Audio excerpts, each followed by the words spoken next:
En l'an 2025, les prix de Harley-Davidson ont grimpé en flèche à des niveaux ridicules, laissant même les cavaliers les plus fidèles frustrés.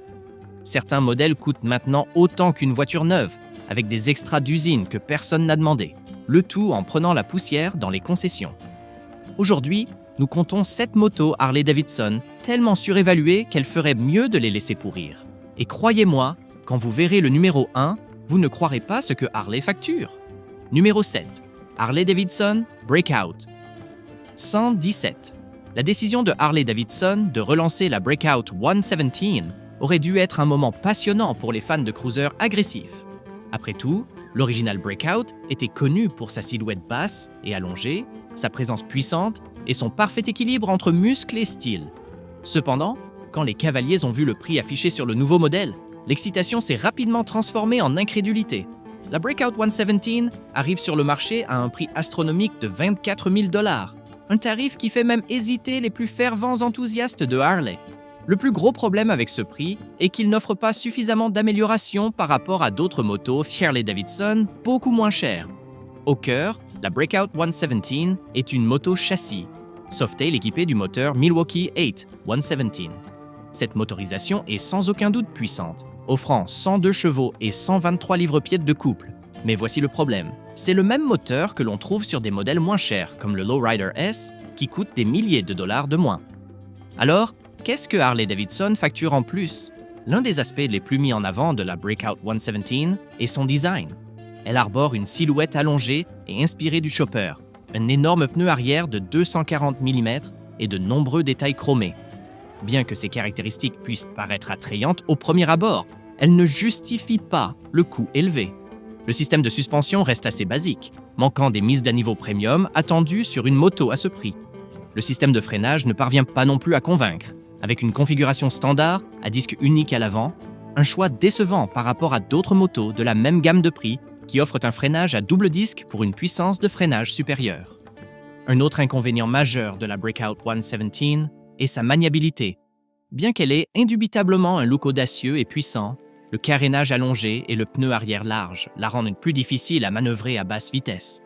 Les motards qui recherchent une conduite équilibrée et agile pourraient avoir du mal avec sa maniabilité, notamment dans les virages serrés ou la circulation urbaine.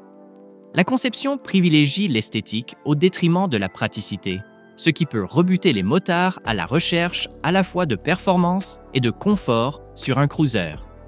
Peut-être l'aspect le plus frustrant de cette moto est son potentiel de personnalisation limitée. Les motos Harley-Davidson sont appréciées pour leur personnalisation, mais le style d'usine de la Breakout 117 est déjà si agressif et distinct qu'il laisse peu de place à la personnalisation.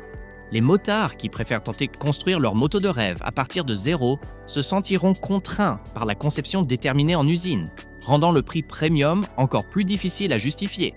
Et cela nous amène à une controverse tarifaire encore plus importante.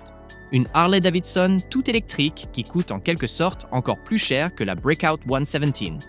Si vous pensiez que 24 000 $, c'était déjà beaucoup pour un cruiser, attendez de voir ce que Harley-Davidson facture pour une moto électrique qui laisse les motards incrédules. À la 6e place, la Harley-Davidson Livewire One. La tentative de Harley-Davidson de s'imposer sur le marché des motos électriques était audacieuse, mais son exécution laissait beaucoup à désirer. La Livewire One a été présentée comme une alternative futuriste et haute performance aux motos traditionnelles à essence. Cependant, au lieu de révolutionner l'industrie, elle est rapidement devenue l'une des motos les plus surévaluées de la gamme Harley-Davidson, avec un prix ahurissant de 22 799 $. La Livewire One ne parvient pas à offrir la valeur que les motards attendent à ce coût. L'un des plus gros problèmes de la Livewire One est sa praticité, ou plutôt son manque de praticité. Le problème le plus important est l'autonomie limitée. La Harley-Davidson affirme que le Livewire One peut parcourir 146 miles en ville, mais cette distance chute de manière spectaculaire lorsqu'on roule à grande vitesse sur autoroute. Les motards qui prévoient de faire de longs trajets se retrouveront constamment à la recherche de stations de recharge, transformant ce qui devrait être une balade agréable en une expérience stressante. Le temps de recharge est un autre inconvénient majeur. Contrairement à une moto Harley-Davidson à essence qui peut être ravitaillée en quelques minutes, le Livewire One nécessite un temps d'immobilisation important pour la recharge. Lors de l'utilisation d'un chargeur rapide à courant continu, il faut environ 1 heure pour atteindre une charge de 80%. Cependant, lors de l'utilisation d'une prise de courant domestique standard, le temps de charge s'étend sur plusieurs heures, ce qui est peu pratique pour les motards habitués à un ravitaillement rapide et à repartir sur la route. Sur le plan des performances, le Livewire One affiche des chiffres impressionnants. Le moteur électrique, révélation, développe 100 chevaux et 100 livres-pieds de couple, offrant une accélération instantanée. Il peut passer de 0 à 60 miles par heure en seulement 3 secondes, en faisant l'une des Harley-Davidson les plus rapides jamais construites. Cependant, la vitesse seule ne suffit pas à justifier le prix du Livewire One, qui peine dans d'autres domaines essentiels. Avec ses 563 livres, le Livewire One est nettement plus lourd que la plupart des motos de sport, ce qui le rend moins agile à basse vitesse. Bien que les ingénieurs de Harley-Davidson aient travaillé pour équilibrer la répartition du poids, ils ne procurent toujours pas la même sensation de confiance qu'une alternative à essence bien conçue. De plus, de nombreux motards traditionnels de Harley-Davidson ne s'intéressent tout simplement pas à une moto électrique. Le public cœur de la marque a toujours été attiré par le son et la sensation inconfondable d'un gros moteur en V, et le Livewire One manque du caractère grondant qui définit une Harley-Davidson. Le prix est le problème final, et peut-être le plus accablant. D'autres entreprises, comme Zero Motorcycles, proposent des motos électriques aux performances similaires pour des milliers de dollars de moins. Si un motard envisage déjà de dépenser plus de 22 000 $ pour une moto, il choisira probablement un modèle haut de gamme à essence pour les longs trajets ou un cruiser premium. Même dans la gamme Harley-Davidson, il existe de bien meilleures options à ce niveau de prix. Et si ce prix n'a pas de sens, attendez de voir ce que Harley-Davidson demande pour une moto de tourisme classique qui a à peine changé au fil des années, mais qui coûte maintenant autant qu'une voiture toute neuve. La prochaine moto de notre liste prouve que parfois, la nostalgie s'accompagne d'un prix trop élevé. Numéro 5. Harley-Davidson Heritage Classic 114. Harley-Davidson a bâti sa réputation sur la nostalgie, et aucun modèle n'incarne mieux cette esthétique de croisière américaine classique que la Heritage Classic 114. C'est une moto conçue pour évoquer les souvenirs des longues autoroutes, des cavaliers vêtus de cuir et de l'âge d'or du tourisme motocycliste. Mais autant Harley veut que les cavaliers revivent le passé, le prix de ce modèle Softail est fermement ancré dans le présent. Et c'est un gros problème. Pour l'année modèle 2025, la Heritage Classic 114 est proposée à un prix choquant de 24 000 $. C'est une somme importante pour une moto qui, bien qu'indéniablement élégante, offre peu en termes de technologie de pointe ou de mise à niveau des performances. Le cadre Softail, bien qu'adoré pour sa conception classique, manque des caractéristiques de suspension et de confort haut de gamme que les cavaliers, dans cette gamme de prix, s'attendent à trouver. Plus préoccupant encore, le système de freinage s'appuie toujours sur un seul disque de frein avant, une configuration qui semble désuète et sous-puissante pour une moto de cette taille et de ce poids. Au cœur de la Heritage Classic 114 se trouve le moteur Milwaukee 8 114, qui développe 102 chevaux et 119 livres-pieds de couple. C'est un moteur éprouvé qui offre une conduite souple et fiable, mais il n'est pas particulièrement révolutionnaire. De nombreux modèles Harley-Davidson partagent le même moteur, y compris des options beaucoup moins chères. Et si la Heritage Classic 114 capture certainement ce charme d'antan, elle le fait sans offrir d'avancées mécaniques significatives pour justifier son prix. Au-delà du groupe motopropulseur, Harley-Davidson a positionné cette moto comme un modèle de tourisme, avec des sacoches en cuir clouté et un grand pare-brise. Mais voici le problème. Ces sacoches, bien que plaisantes sur le plan esthétique, ne sont pas imperméables. C'est une lacune évidente pour une moto conçue pour les longs trajets. Le pare-brise, un autre argument de vente pour ce modèle, est non réglable, ce qui signifie que les motards sont coincés avec la hauteur choisie par Harley-Davidson. À 24 000 $, ce manque de flexibilité semble être une erreur. Et puis, il y a la question de la concurrence, à la fois au sein même de la gamme Harley-Davidson et de la part des fabricants rivaux. Les motards à la recherche d'une machine de tourisme sérieuse peuvent passer à un Road King pour seulement quelques milliers de dollars de plus. Le Road King offre un carénage plus grand, une capacité de stockage supérieure et une expérience de tourisme plus raffinée. Pendant ce temps, ceux qui préfèrent un design Softail avec un prix plus abordable peuvent opter pour le Softail standard et le personnaliser à leur guise. Le plus gros problème avec le Heritage Classic 114 est qu'il se situe dans un espace inconfortable entre un cruiser classique et une moto de tourisme à part entière. Il essaie de faire appel à la nostalgie, mais à un prix qui n'a guère de sens par rapport aux autres options. La réalité est que les motards prêts à dépenser 24 000 $ pour une moto veulent plus que juste de beaux atouts. Ils veulent des fonctionnalités avancées, des performances améliorées et une valeur à long terme. Et si ce prix vous semble excessif, attendez de voir ce que Harley-Davidson facture pour la prochaine moto de notre liste. Le coût est presque le double, et ces motos sont restées invendues sur les salles d'exposition. Numéro 4, Harley-Davidson Road Glide Custom Vehicle Operation. S'il y a une chose que Harley-Davidson n'hésite pas à faire, c'est de repousser les limites des prix premium. La gamme Custom Vehicle Operations a toujours consisté à prendre des modèles Harley, standards, et à les transformer en machines haut de gamme personnalisées en usine. Mais pour l'année modèle 2025, le Road Glide Custom Vehicle Operations a porté ce concept à un tout nouveau niveau. Un niveau que la plupart des motards ne peuvent tout simplement pas se permettre. Cette moto arbore un prix ahurissant de 45 000 $. C'est 20 000 $ de plus que le Road Glide Special Standard, une moto qui offre déjà tout ce dont la plupart des motards ont besoin pour le tourisme longue distance. Avec une telle augmentation de prix, on s'attendrait à des mises à niveau révolutionnaires. Au lieu de cela, ce que vous obtenez, ce sont une série d'améliorations esthétiques et technologiques qui n'améliorent guère l'expérience de conduite réelle. Les opérations de véhicules personnalisés Road Glide sont alimentées par le moteur Milwaukee 8121, qui développe une puissance de 115 chevaux et un couple de 139 livres-pieds. C'est un moteur puissant sans aucun doute, mais ce n'est pas un bond en avant massif par rapport au moteur Milwaukee 8114 ou 117 standard que l'on trouve dans des modèles Harley-Davidson beaucoup plus abordables. Là où cette moto tente de justifier son prix, c'est dans ses caractéristiques. Harley-Davidson l'a équipé d'un écran tactile couleur de 12 pouces et 3 dixièmes, d'un système audio premium Rockford Fosgate et d'une série d'aides électroniques pour le pilote, notamment un système de freinage anti-blocage en virage, un contrôle de la traction et une assistance au démarrage en côte. Ces caractéristiques d'acier sont impressionnantes, mais la vraie question est de savoir si elles valent les 20 000 $ supplémentaires par rapport à la Road Glide standard. L'un des aspects les plus controversés de la Road Glide Custom Vehicle Operations est son poids. Affichant un poids supérieur à 800 livres, cette moto est un mastodonte. Bien qu'elle offre une conduite souple et stable sur l'autoroute, son encombrement la rend difficile à manier à basse vitesse. Pour une moto aussi chère, la facilité d'utilisation devrait être une priorité, mais au lieu de cela, les caractéristiques et les accessoires supplémentaires n'ont fait que la rendre plus encombrante. Ensuite, il y a la question de la personnalisation. De nombreux passionnés de Harley-Davidson adorent modifier leurs motos pour les adapter à leur style personnel. Mais avec la Road Glide Custom Vehicle Operations, une grande partie de ce travail a déjà été effectuée en usine, ce qui signifie que les acheteurs perdent une prime pour des choix de conception qu'ils ne veulent peut-être même pas. Harley-Davidson est allé trop loin avec celle-ci, mais la folie des prix ne s'arrête pas là. Si vous pensiez que c'était mauvais, attendez d'entendre parler de la prochaine moto de notre liste. Celle-ci va vous faire remettre en question la réalité. Numéro 3. Harley-Davidson Custom Vehicle Operations Road King.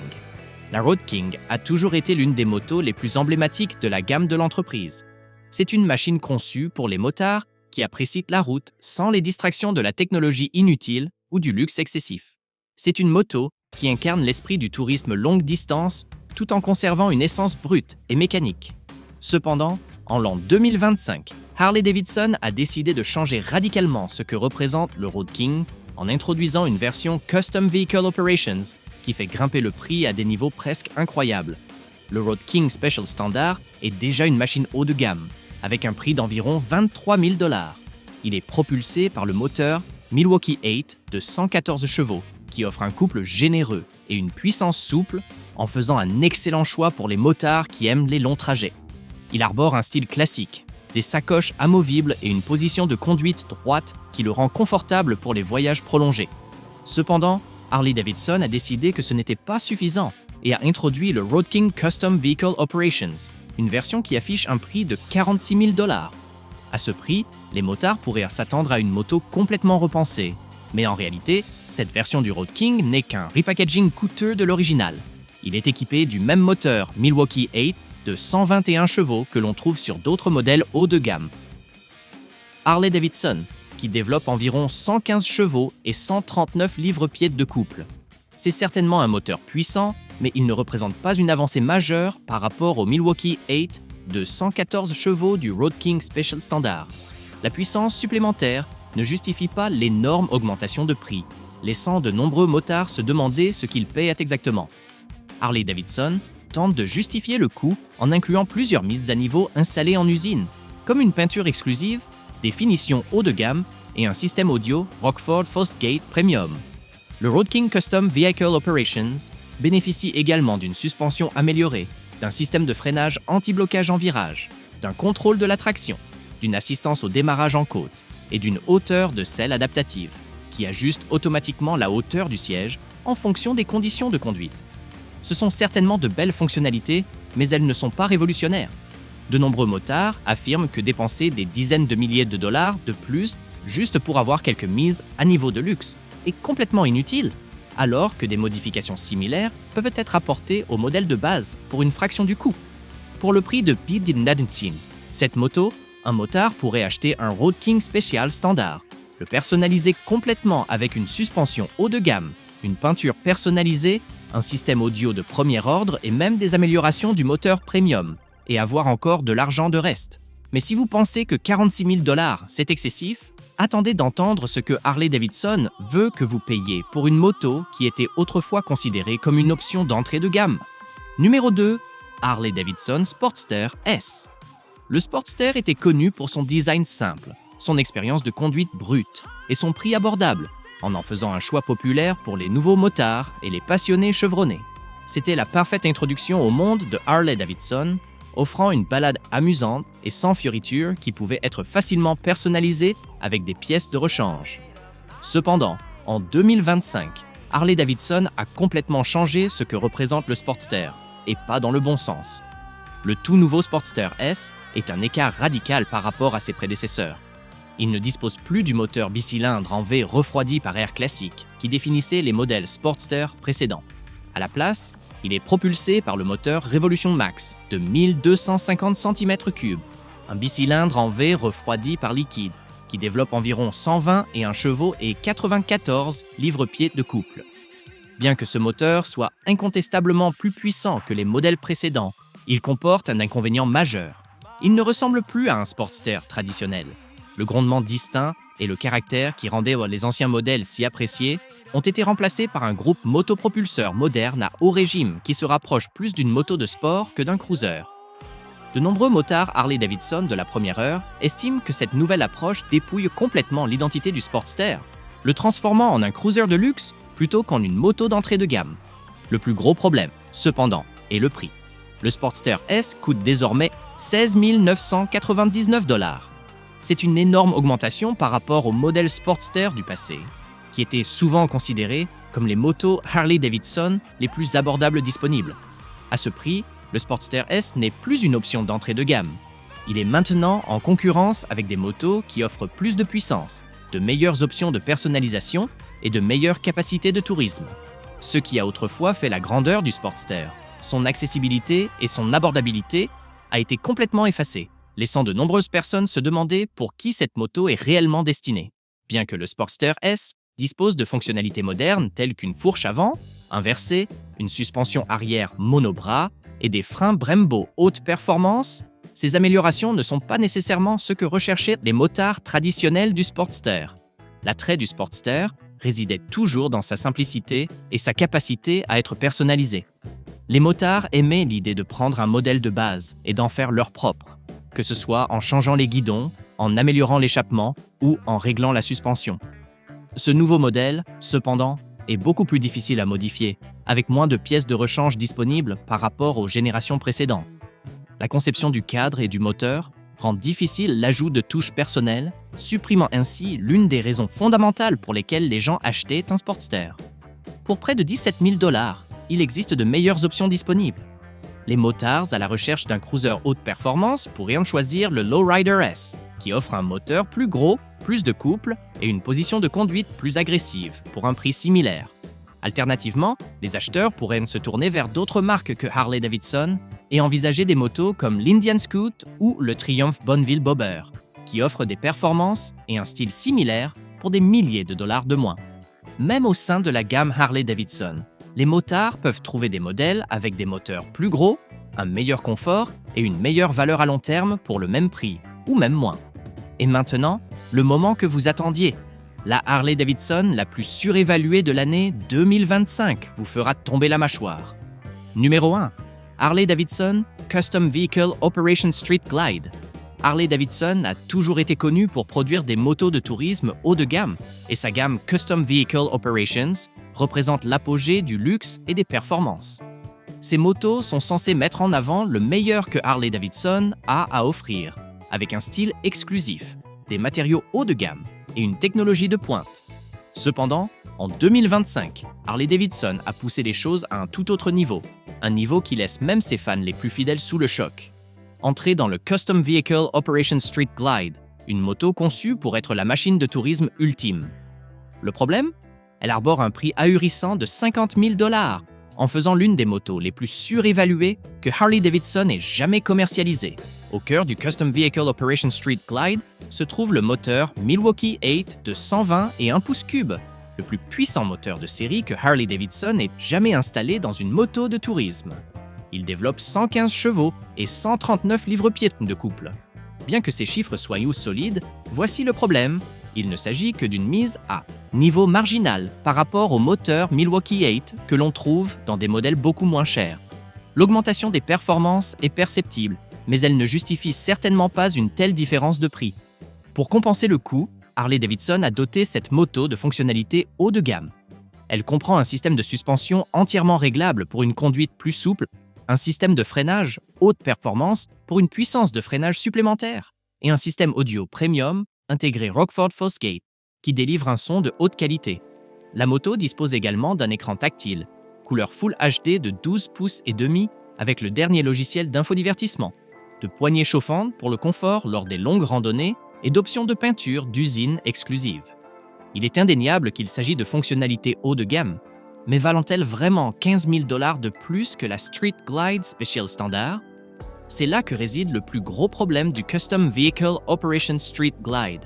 Elle ne se différencie tout simplement pas assez de la Street Glide Special standard, qui coûte beaucoup moins cher. Les deux motos partagent le même cadre, offrent une ergonomie de conduite presque identique et proposent les mêmes capacités de tourisme fondamentales.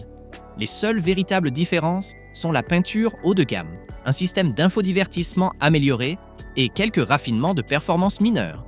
Aucune de ces améliorations ne justifie le prix de 50 000 $. Harley-Davidson mise clairement sur l'exclusivité, espérant que les motards paieront le prix fort pour le prestige de posséder un modèle Custom Vehicle Operations. Cependant, la plupart des motards qui peuvent se permettre ce type de budget n'achètent pas le battage médiatique. Au lieu de dépenser 50 000 $ pour une moto personnalisée en usine, ils achètent le modèle de base et investissent l'argent supplémentaire dans des mises à niveau personnalisées qui correspondent à leur style personnel. Après tout, la personnalisation est l'un des aspects les plus importants de la propriété Harley-Davidson, alors pourquoi payer pour une construction d'usine surévaluée quand vous pouvez créer votre moto de rêve pour moins cher? Un autre problème majeur avec la gamme Custom Vehicle Operations est la valeur de revente.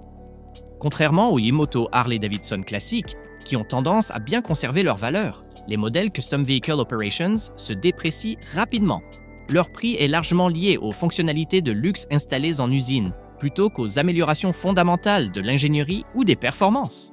Le moment où la moto quitte le concessionnaire, une grande partie de cette exclusivité disparaît, en faisant juste une autre moto d'occasion, mais une qui a initialement coûté 50 000 $. Cela clôt notre liste des motos Harley-Davidson les plus surévaluées de l'année 2025. Avec des prix grimpant plus haut que jamais, de nombreux motards se demandent si Harley fabrique encore des motos pour le motard lambda ou s'il ne s'adresse qu'aux acheteurs de luxe. Mais maintenant, nous voulons avoir de vos nouvelles. Pensez-vous que ces prix sont justifiés ou Harley-Davidson est-elle déconnectée de la réalité? Quel modèle pensez-vous être le plus surévalué? Laissez un commentaire ci-dessous et lançons la conversation. Et si vous aimez les vraies discussions sur les motos, assurez-vous de vous abonner car quelqu'un doit le dire. Merci d'avoir regardé et je vous verrai dans la prochaine vidéo.